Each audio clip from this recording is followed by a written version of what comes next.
I'm Sam Vaknin, and I'm the author of Malignant Self-Love, Narcissism Revisited. This is the second in a series of videos about how to cope with a narcissist or a psychopath in an intimate relationship. Be sure to watch the previous video. Today we will discuss what I call the conflictive posture. Contrary to its name, the conflictive posture is actually about avoiding conflict, by minimizing contact and by insisting on your boundaries. It is about refusal to accept abusive behavior by demanding from the abuser reasonably predictable and rational actions and reactions. It is about respect for you and for your predilections, emotions, needs, wishes, and priorities. A healthy relationship requires justice and proportionality. You should reject or ignore unjust and capricious behavior. Conflicts are inevitable, even in the most loving and mature bonds. But the rules of engagement are different in a liaison, in a relationship which involves abusive conduct.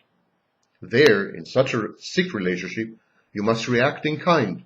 You must let your abuser have a taste of some of his own medicine. Abusers are predators. They are attuned to the subtlest emotional cues of their prey, you. Never show your abuser that you're afraid or that you are less than resolute.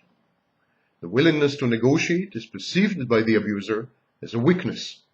Violent offenders and bullies are insatiable.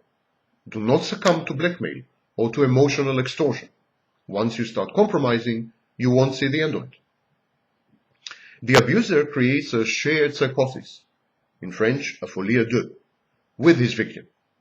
It is a narrative. It's a confabulation, a story, an overwhelming feeling of the two of us against the whole hostile world out there. Well, don't buy into it. Feel free to threaten him with legal measures. Feel free to disengage if things get rough, or to involve law enforcement officials, judges, friends, neighbors, and colleagues. The abused feel ashamed. They feel somehow responsible, guilty, and blameworthy for their own maltreatment. The abuser is adept at instilling these erroneous notions in his victims. He passes the buck. He makes them feel responsible for whatever has happened. He says openly, "Look what you made me do." So, above all, do not keep your abuse a secret. Secrecy is the abuser's weapon. So you should share your story with friends, colleagues, neighbors, social workers, judges, the police, the media, the courts, your minister, anyone who would listen. Don't make excuses for him. Don't try to understand him. Do not empathize with him, for he surely does not empathize with you. He has no mercy on you. You, in return, do not bother to have misplaced pity on him. Never give him a second chance. React with your full arsenal to the first transgression.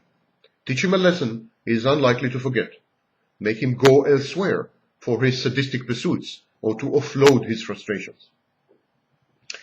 The abuser sometimes uses third parties, his family, his peers, in order to torture and torment and taunt you. Well, often the abuser's proxies, his long arms, are unaware of their role. You should expose him to them. You should inform them. Demonstrate to them how they are being abused, misused, and plain used by your abuser. Trap your abuser. Treat him as he treats you. Involve other people. Bring it into the open. There is nothing like sunshine to disinfect abuse. There are a few techniques which work wonders with abusers. Some psychologists recommend to treat repeat offenders as one would toddlers. The abuser is indeed a kind of immature brat.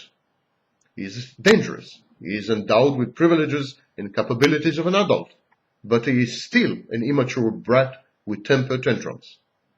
Sometimes ignoring these temper tantrums is a wise policy, but not always, and actually not very often, and actually definitely not as a rule.